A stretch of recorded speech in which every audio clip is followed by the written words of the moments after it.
نحمده ونستعينه ونستغفره ونؤمن به ونتوكل عليه ونعوذ بالله من شرور أنفسنا ومن سيئات أعمالنا من يهده الله فلا مضل له ومن يضلله فلا هادي له ونشهد أن لا إله إلا الله وحده لا شريك له ونشهد أن سيدنا ومولانا محمدا عبده ورسوله صلى الله تعالى عليه وعلى آله وأصحابه وأزواجه وذرياته وأتباعه وبارك وسلم تسليما كثيرا أما بعد فأعوذ بالله من الشيطان الرجيم بسم الله الرحمن الرحيم الحمد لله رب العالمين الرحمن الرحيم مالك يوم الدين صدق الله العظيم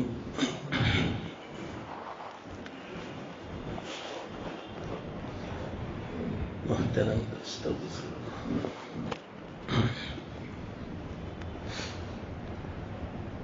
گزشتہ مجلس میں اللہ کے فضل سے بڑی اہم بات آئی تھی، لیکن وقت کا ساتھ نہیں تھا، جس کی بنا پر وہ بات پوری نہیں ہو سکی۔ اب اس بات کو واپس لانے کے لیے مجھے تھوڑی کوشش کرنی پڑے گی۔ اس وقت مضمون چل پڑا تھا اللہ کے فضل سے، وہ بات انشاءاللہ جہاں سے باقی ہے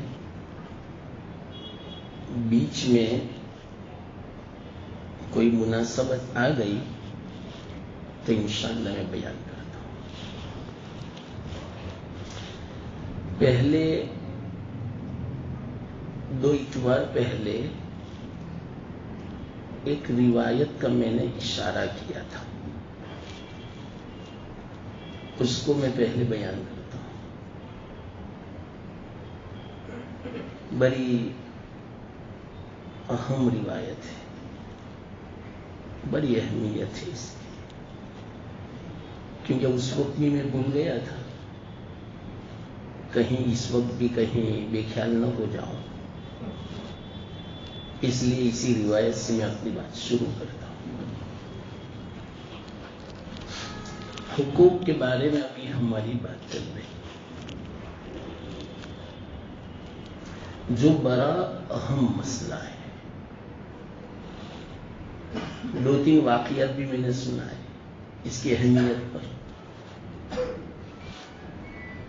اللہ ہی مدد فرمائے حقوق کے بارے میں۔ اس لیے انسان کو سچی اور پکی نیت کرنی چاہیے کہ میں ضرور ہر ایک کا حق ادا کر دوں گا میرے ذمے جو ہے، اور جیسے ہی اللہ تعالی اسباب مہیا فرماوے فوراً حقوق کی ادائیگی کی فکر کرنی چاہیے۔ ایسا نہیں کہ بعد میں دیکھی جائے گی، کوئی بھروسہ نہیں موت کا۔ ابھی مغرب میں نماز پڑھتے ہیں، عشاء میں نہیں ہوتی، اب تو ایسا ہو گیا ہے۔ اس لیے ہر وقت تیار رہنا چاہیے. اسی لیے تو حدیث میں آتا ہے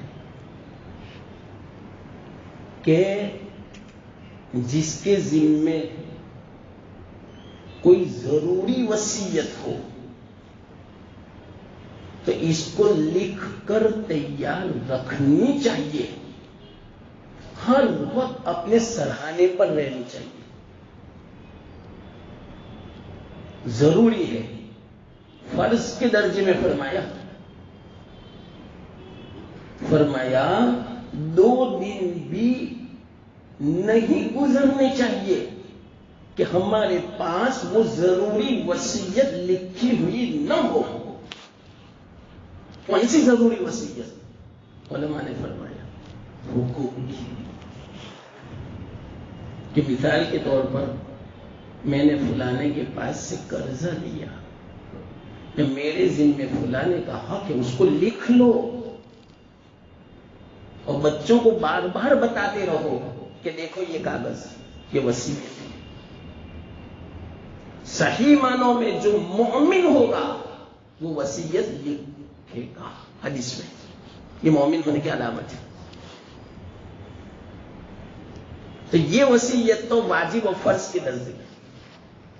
اگر ہماری ذمہ کسی کا حق ہے، بہن کا ہو، بھائی کا ہو، پڑوس کا ہو، کسی مسلمان کا ہو یا غیر کا ہو، یا اپنے ذمہ نماز روزے ہو، اس کی بھی وصیت دیں. یا آپ کے پاس جو جائیداد ہے اس کا پورا خلاصہ کر لو. یہ وصیت ہر مسلمان کے پاس لکھی ہوئی ہونی چاہیے.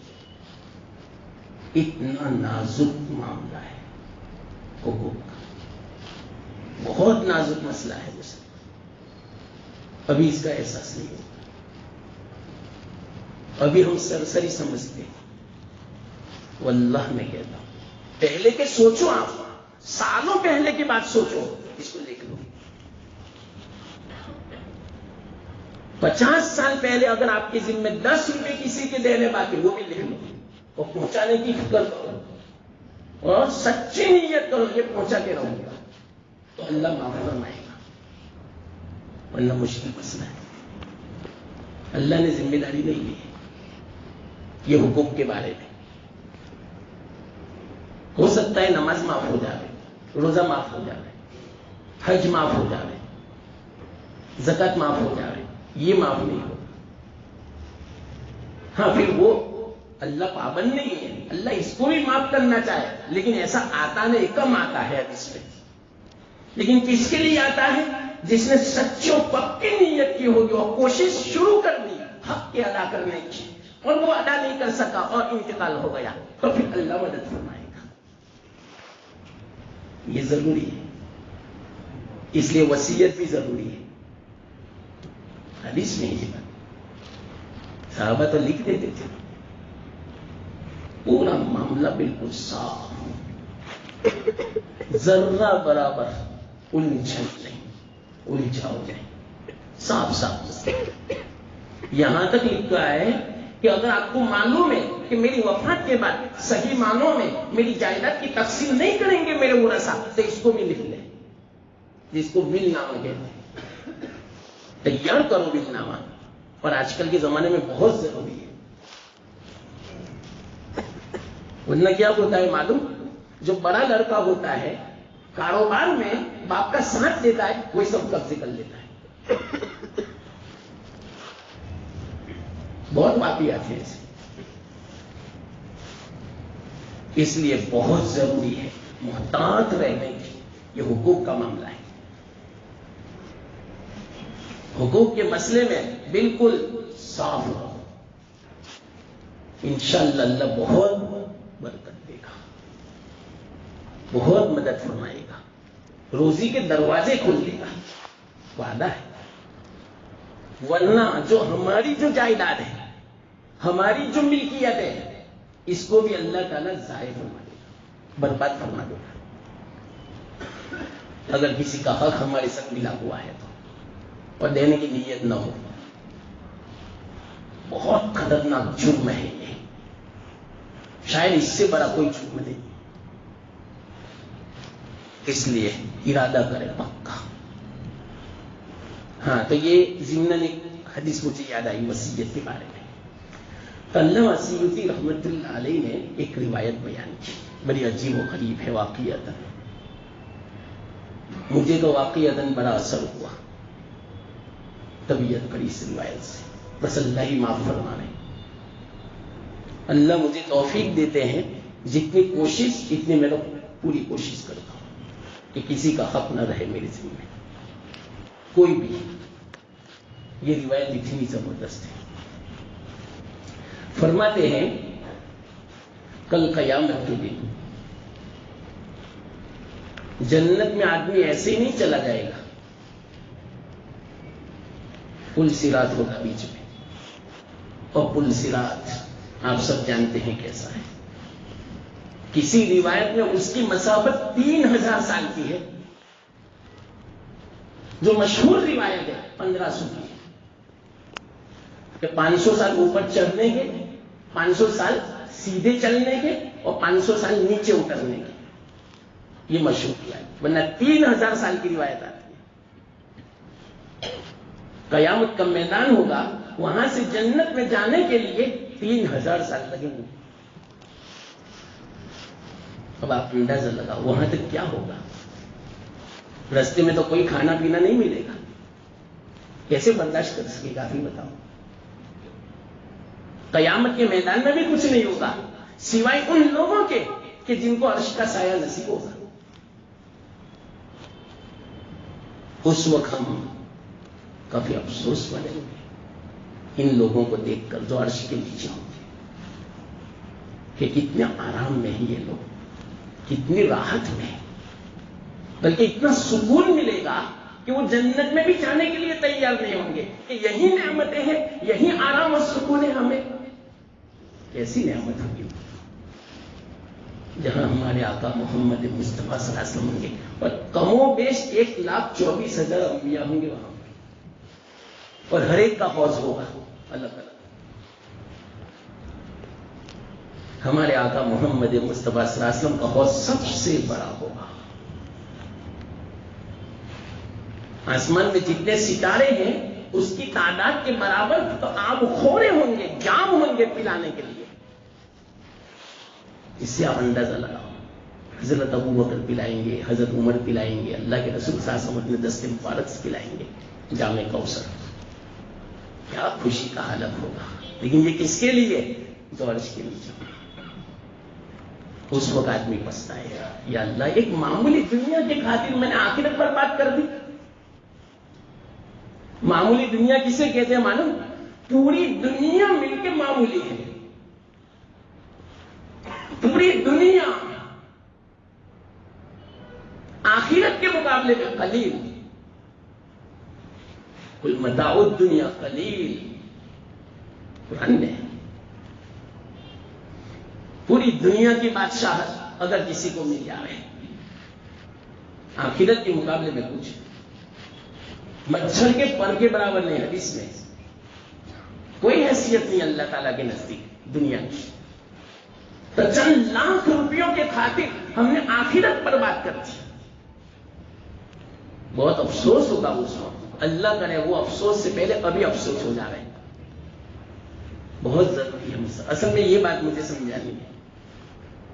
میں الگ الگ انداز سے سمجھا رہا ہوں کہ اس کی اہمیت پیدا ہو جا رہی ہے. آخرت کی بہت ضروری ہے. مسلمانوں اپنے بچوں کے دلوں میں آخرت کا عقیدہ پختہ کرو، مضبوط بناؤ کہ دیکھو آخرت میں جواب دینا ہے، ہر چیز کا جواب دینا ہے، اور اللہ کے یہاں ہر چیز لکھی ہوئی ہے. اللہ چپتا نہیں، اللہ بھولتا نہیں. ایک ایک بات لکھی ہوئی ہے، ایک ایک قول لکھا ہوا ہے، ایک ایک ادا، ایک ایک فعل لکھا ہوا ہے، اور ہر ایک کا جواب دینا ہے. ایک ایک پائے کا حساب لکھا ہوا ہے. ہمیں تو پتا بھی نہیں، تو بھول گئے. اس لیے مرنے سے پہلے جتنا ہو سکے حق ادا بھی کر دے اور ساتھ ساتھ میں معافی بھی مانگ لے کہ بھائی اگر انجانے میں کوئی حق لے گئے تو معاف فرمانا. بہت ضروری ہے یہ یہاں معافی. آخرت میں تو کوئی نہیں چھوڑے گا. ماں نہیں دے گی اپنے بیٹے کو ایک نیکی، بیوی اپنے شوہر کو نہیں دے گی، باپ اپنے بیٹے کو نہیں، بیٹا اپنے باپ کو نہیں. آپ اس سے اندازہ لگا کتنا خطرناک وہ وقت ہوگا. ایک نیکی لینے کے لیے تیار نہیں ہوگا کوئی، بھاگے گا. بھائی بھائی سے بھاگے گا کہ مجھ سے درخواست کرے گا ایک نیکی دے دے، تو وہ بھاگے گا، دور رہے گا. باپ بیٹے سے بھاگے گا، بیٹا باپ سے بھاگے گا، بیٹی ماں سے، ماں بیٹی سے، میاں بیوی سے، اور عورت شوہر سے. کتنا خطرناک وقت ہوگا کس سے اندازہ لگا. ایسے وقت میں بہت افسوس ہوگا. لیکن بعض اللہ کے بندے ایسے نہیں ہوں گے جنہوں نے یہاں سب معافی تلافی کر لی. اس لیے دنیا کو معمولی مت سمجھو، یہ بہت اچھا موقع ہے دنیا کی زندگی کا، اس سے اچھا موقع کوئی نہیں غنیمت کا. تو علامہ سیوطی رحمت اللہ علیہ فرماتے ہیں کہ پل صراط، اس میں 7 مراحل ہوں گے. یہ اب میں روایت شروع کرتا ہوں. 7 جگہ پر جانچ پڑتال ہوگی، اس کے بعد جنت میں داخلہ ہوگا. یہ سمجھو کہ 7 چیک پوسٹ ہوگی، اس کے بغیر جنت میں نہیں داخل ہو سکے گا کوئی بھی ہو. ہر ایک کو گزرنا ہے. وہی منکم الا واردھا، چاہے نبی کیوں نہ ہو. ہر ایک کی رفتار الگ ہوگی. کوئی بجلی کی طرح گزر جائے گا، کوئی تیز ہوا کی طرح گزر جائے گا، کوئی تیز گھوڑے کی رفتار کے ساتھ گزر جائے گا، کوئی آہستہ آہستہ، کوئی گرتے پڑتے. اور اس کے جو آنکڑے ہوں گے اس کے بدن میں گھستے جائیں گے اور زخمی ہو جائے گا. اس طرح بھی گزر جائے گا، لیکن کئی سال لگیں گے. یہ کوئی معمولی تکلیف ہے، بہت خطرناک حالات ہے. پل صراط کے بارے میں اس کا تو مستقل مجلس سے چاہیے. یہ تو ضمن میں یہ کہتا ہوں. تو فرماتے ہیں 7 مراحل ہوں گے، 7 جگہ پر جانچ پڑتال ہوگی. وہ 7 چیک پوسٹ کون سے وہ یاد رکھنا بالترتیب. سب سے پہلا چیک پوسٹ ایمان، توحید دیکھی جائے گی. یہ مومن ہے کہ نہیں؟ ہاں مومن ہے، آگے چلا جائے گا. اگر ایمان نہیں ہے وہیں سے گرا دیا جائے گا سیدھا جہنم میں، نیچے جہنم ہوگی. اور یاد رکھنا بعد بزرگوں کو کشف ہوا، جیسے محی الدین ابن عربی صاحب کشف رحمت اللہ علیہ زبردست گزرے ہیں. ان کو کشف ہوا جہنم یہی دنیا میں ہوگی. نیچے دنیا، نیچے سجین. حدیث سے بھی پتا چلتا ہے کہ مومن کی روح کو لے جایا جاتا ہے اعلیٰ علیین میں اوپر، اور جو کافر ہوتا ہے اوپر لے جائی جاتی ہے. اس کے لیے رستے نہیں کھلتے آسمانوں میں، نیچے پھینک دی جاتی ہے سجین میں. اس سے پتا چلا نیچے زمین میں ہے. یہی دنیا جہنم بنے گی.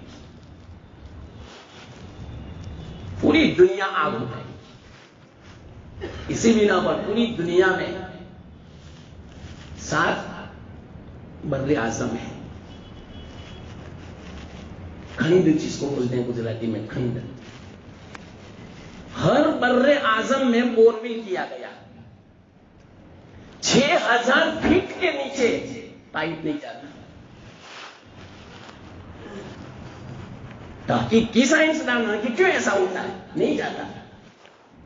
وہ بھی پریشان ہے کہ کیوں نہیں جاتا. ہو سکتا ہے کہ جہنم کی آگ ہو. 7 زمینیں ہیں نیچے، اور کلام مجید میں تو ایسا ہے جس طرح 7 آسمان اس طرح 7 زمین، اور ہر زمین کی مخلوق الگ.